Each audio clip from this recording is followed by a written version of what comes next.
porodice, slučajni prolaznici, ma cijeli svijete. Kako smo samo mogli dopustiti da je bez volje zadržimo u životu? Dopustili smo joj da nestane i da je se katkad sjetimo kao stare uspomene koje zakopasmo u sebe, tako da je polako počinjemo zaboravljati. Polako, ali sigurno. Nestala je.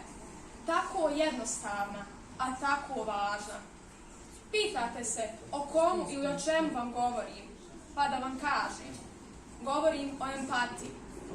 Dušu nam je okupirala pohlepa i zlo, želja da vidimo neuspjehe drugih ljudi, težnja za osvetu i prikrivanjem najvećih životnih radosti.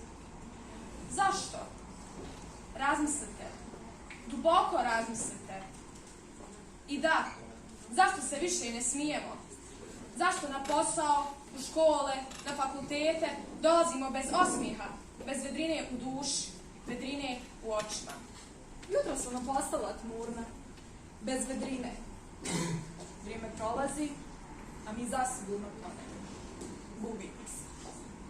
Prošla su vremena kada smo jedni druge tješili, razumjeli. Kao znak utjehe i razumijevanja. Jedni drugima stavili ruke na ramena. Grlili jedni drugi. Danas je zagrljaj postao navik. Nešto kao rukovanje.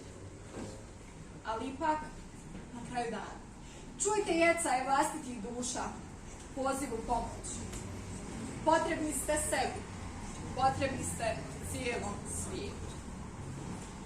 Budite promjena. Pokažite svijetu već umornoj duši da nismo toliko potonuli. Da ima nade, da empatija živi i ne padne u zaborav. Niti empatija, niti ljudsko dobročinstvo.